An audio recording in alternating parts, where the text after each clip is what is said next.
Hello my dear students, कैसे हो बेटे? सब बच्चे मेरे ठीक होंगे और आपकी फैमिली में सब कुछ ठीक होगा। स्टडी भी आपने अच्छी तरह शुरू कर दी होगी और जिन छात्रों ने अभी तक ठीक से स्टार्ट नहीं की है वो पता नहीं किस इंतजार में बैठे हैं। तो उनको भी, जो स्टूडेंट्स हमारे वीडियो को देख रहे हैं, अपने साथियों को जरूर उनको प्रोत्साहित करें और वो निश्चित रूप से हमारी वीडियो को देखें और अभी से तैयारी करें ताकि उनके जो है साइंस में बहुत अच्छे मार्क्स ला सकें और आगे बढ़ सकें, क्योंकि आपको 11th-12th में भी साइंस लेनी है। तो इसके लिए तैयारी आपको अभी से ही करनी होगी। तो डियर स्टूडेंट्स, पिछली बार हमने आपको बताया था जो आपका उत्तल और अवतल दर्पण थे, समतल दर्पण है ना, इनके हमने क्या था, जो उत्तल और अवतल दर्पण है इनकी फोकस दूरी के बारे में आपको बताया था और फोकस बिंदु के बारे में बताया था कि फोकस बिंदु क्या होता है। हमने अवतल दर्पण के लिए बताया था मुख्य अक्ष के समांतर आने वाली प्रकाश की किरणें दर्पण से परावर्तन के पश्चात जिस बिंदु पर मिलती हैं या काटती हैं वो बिंदु आपका मुख्य फोकस होगा। ध्रुव और फोकस के बीच की दूरी को फोकस दूरी कहा जाता है। ऐसी उत्तल में उत्तल दर्पण के मुख्य अक्ष के समांतर आने वाली प्रकाश की किरणें दर्पण से परावर्तन के पश्चात जिस बिंदु से आती हुई प्रतीत होती है वो बिंदु आपका जो है उत्तल दर्पण का मुख्य फोकस या फोकस कहलाता है और ध्रुव से इसकी दूरी को फोकस दूरी कहते हैं। ये ध्रुव के दाईं तरफ होती है इसलिए ये प्लस की होती है और अवतल में बाईं तरफ होती है इसलिए माइनस की होती है। और जो आपका समतल दर्पण है उसकी फोकस दूरी जो है वो अनंत होती है। ठीक है, तो अब हम बात करते हैं अगले कि अवतल दर्पण उत्तल दर्पण से जो प्रतिबिंब बनते हैं वो कैसे बनते हैं, क्या क्या स्थितियां इसकी होती हैं। बहुत आसान तरीके से हम आपको बता रहे हैं, तो ध्यान से सभी देखें। तो देखिए प्यारे बच्चों, पहला है आपका अवतल दर्पण। अवतल दर्पण द्वारा प्रतिबिंब का बनना, प्रतिबिंब का बनना। ठीक है, अवतल दर्पण द्वारा प्रतिबिंब का बनना, इसकी क्या है, 6 स्थितियां हैं। कितनी है? इसकी 6 स्थितियां हैं। 6 स्थितियां हैं। ठीक है, इसकी 6 जो कंडीशंस स्टेजेज हैं वो क्या है। सबसे पहले क्या है, वस्तु कहाँ रखी, अनंत पर। आप यहाँ भी समझ लें अनंत क्या होता है।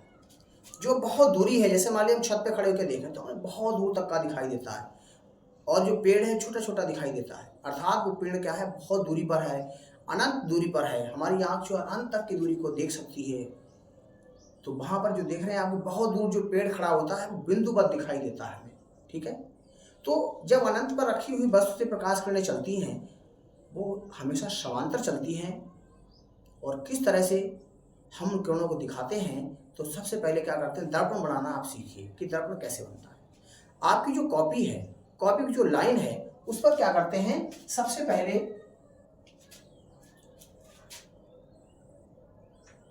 हमने बिना नाप की एक लंबी सी रेखा खींच ली और इस पर एक बिंदु रख लिया हमने और इसका नाम दे दिया सी, जिसे कहते हैं वक्रता केंद्र। ठीक है, अब क्या होगा, इस वक्रता केंद्र पर हमने क्या हुआ, प्रकार में निश्चित दूरी स्केल से भर लें, 6 सेंटीमीटर, 5 सेंटीमीटर, 7, जैसी आपकी मर्जी हो। यहाँ पर हमने प्रकार से क्या हुआ, 6 सेंटीमीटर मान लीजिए भर लिया और भरने के बाद ऐसे चाप लगा दिया। ठीक, इस मुख्य अक्ष के अगर 4 लाइनें ऊपर है तो 4 ही नीचे होनी चाहिए, क्योंकि ध्रुव बिल्कुल बीच में होता है। ऐसा नहीं 3 लाइन यहाँ बना दी दर्पण की और इधर छोटा हो गया, बड़ा हो गया, ऐसा नहीं होता।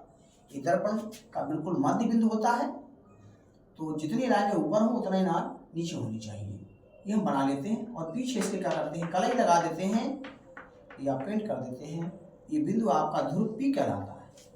ठीक है, सी और पी के बीच में आप जानते हैं क्या होता है, एफ होता है, मुख्य फोकस जिसे हम कहते हैं एफ होता है। तो सी वक्रता केंद्र, P ध्रुव हो गया और F आपका मुख्य फोकस या फोकस कह सकते हैं या फोकस बिंदु कह सकते हैं। ठीक है, अब हमने क्या बताया, पहली स्थिति क्या है इसकी? पहली स्थिति यह है यदि वस्तु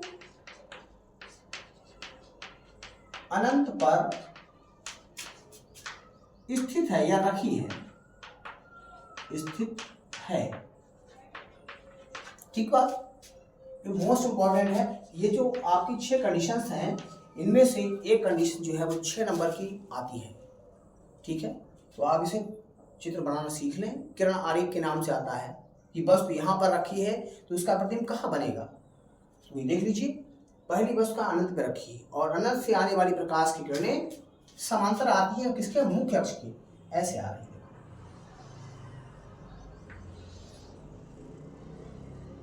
इधर से भी आएंगी और एक शर्त होती है, क्या शर्त होती है, जो किरणें मुख्य अक्ष के समांतर आती हैं, समांतर का मतलब इनके बीच की दूरी बराबर, जैसे आपकी कॉपी की लाइन होती है समांतर, इनके बीच का भी गैप बराबर नहीं होता। ऐसे ही जो प्रकाश किरणें हम खींचेंगे वो कैसी होनी चाहिए, समांतर होनी चाहिए। तो जब समांतर प्रकाश किरणें क्या होती हैं, मुख्य अक्ष के समांतर आती हैं, कहाँ से, अनंत से, और दर्पण पे टकराती है। टकराने के पश्चात वो कहाँ से जाएंगी, फोकस पर जाती है, फोकस से होकर जाती है।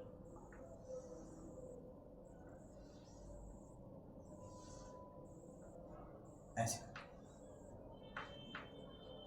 और जहां भी काटेंगी वहीं पर इनका प्रतिबिंब बनेगा। ठीक है, तो आप देख रहे हैं, क्या देख रहे हैं, हमने आपको क्या बताया, अनंत पर रखी हुई वस्तु बिंदुवत दिखाई देती है, यानी बहुत छोटी दिखाई देती है। तो अब आप देख रहे हैं कि अनंत पर रखी हुई वस्तु का जो प्रतिबिंब है कहाँ बनता है, मुख्य फोकस पर बनता है। और कैसा होता है, वस्तु से बहुत छोटा बिंदुवत, वास्तविक और उल्टा होता है। हमने आपको बताया था वास्तविक बिंदु हमेशा उल्टे बनते हैं। ठीक, इसकी कंडीशंस क्या क्या होंगी, गुण क्या होंगे, इसे हम गुण हेडिंग डालते हैं। गुण हेडिंग डालने के बाद नंबर 1, प्रतिबिंब कहाँ बनेगा, प्रतिबिंब मुख्य फोकस F पर बनेगा।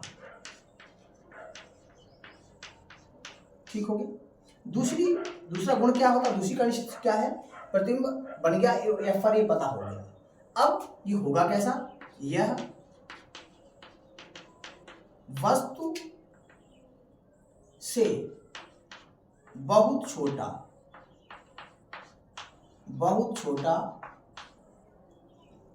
बिंदुवत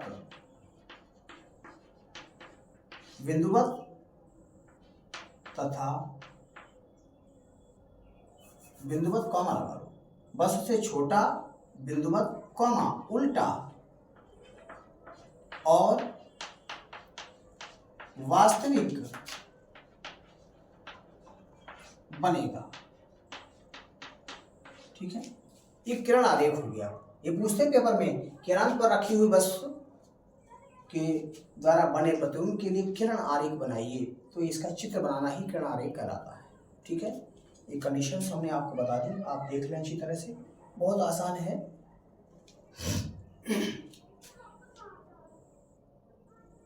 अब इसका एक चित्र हम और बनाते हैं, स्क्रीनशॉट ले लें इसका चित्र एक और बनाते हैं। कैसे, अब ये वस्तु क्या है, अनंत की जो बहुत दूरी पर रखी थी, अब कहाँ आ गई, वक्रता केंद्र और अनंत के बीच में यहाँ आ गई। अब हमें दिखाई देने लगी अच्छी तरह से। ठीक है, क्या करेंगे, देखिए,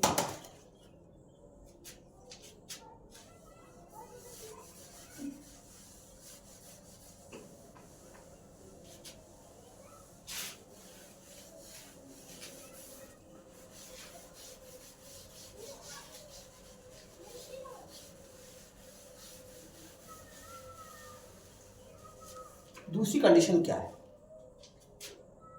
दूसरी स्थिति में है यदि वस्तु अनंत तथा किसके बीच में, वक्रता केंद्र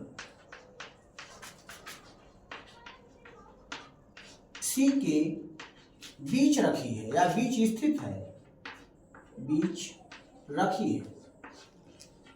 तो उसके लिए प्रतिबिंब कहाँ बनेगा, ये देखिए।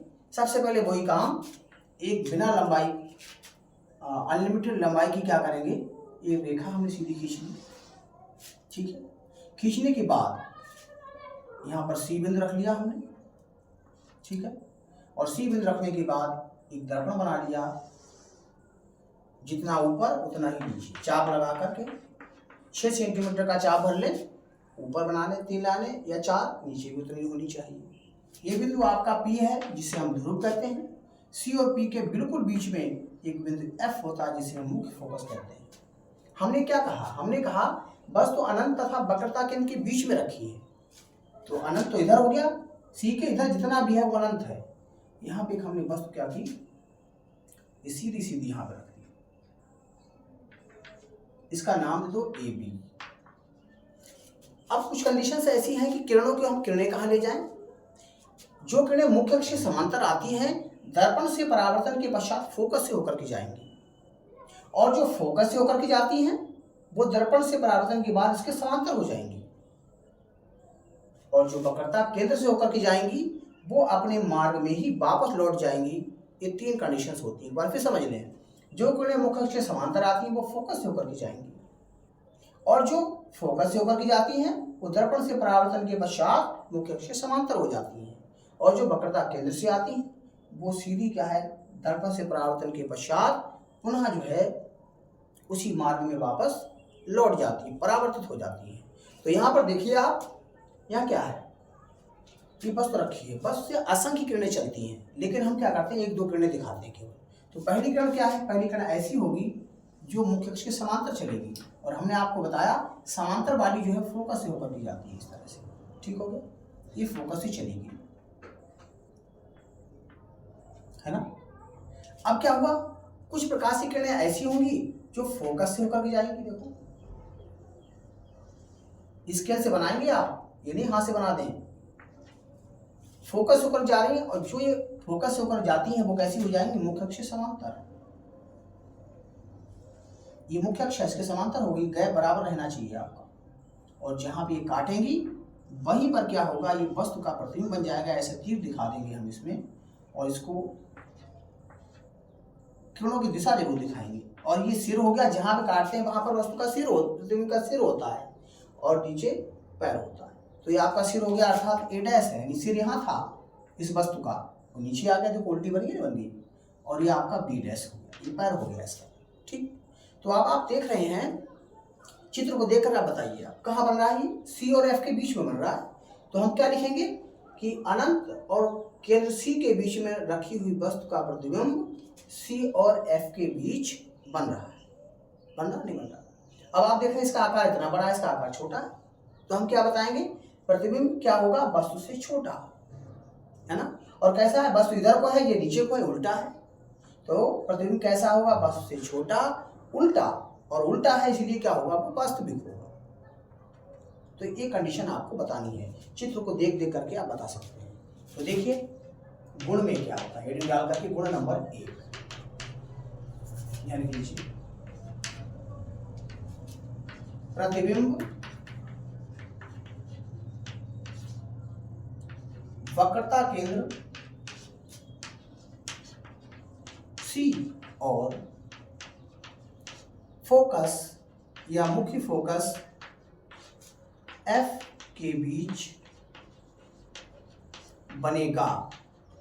यह आपको दिख रहा है कहाँ कहाँ बना है, इसको देख के बता सकते हैं, रटने की आवश्यकता नहीं है आपको। दूसरा क्या है, यह वस्तु से छोटा, वस्तु से छोटा कॉमा उल्टा, और उल्टा है इसलिए वास्तविक होगा, तथा वास्तविक बनेगा, ठीक। तो ये आप बहुत अच्छी तरह समझ गए होंगे। आज 2 ही चित्र आपको बनाएंगे, इनको आप अच्छी तरह तैयार कर लीजिए, और 6 स्टेज है, इनमें से जरूर एक पेपर में आती है डियर स्टूडेंट्स। तो आज के लिए इतना ही काफ़ी है। जो भी स्टूडेंट्स हमारा वीडियो देख रहे हों वो अपने साथियों को जरूर हमारा channel physics bye Ramesh sir को शेयर जरूर करें, उनको सजेशन करें कि बहुत अच्छा टॉपिक है, बहुत अच्छा प्लेटफार्म है जिसको आप तैयार करके बहुत अच्छे मार्क्स कर सकते हैं, ला सकते हैं। आपके बहुत सारे यार दोस्त होंगे, रिश्तेदार भी होंगे, उन सभी बच्चों को फ्री ऑफ कास्ट इसका जो है फैसिलिटी आपको अवेलेबल करानी है, जिससे आपका बहुत बड़ा उनके लिए उपकार हो जाएगा, गरीब बच्चों की इसकी हेल्प हो जाएगी। तो डियर स्टूडेंट्स, आज के लिए इतना ही काफ़ी, और कल मिलते हैं नेक्स्ट वीडियो के साथ, अगली स्टेज के साथ। Thank you very much.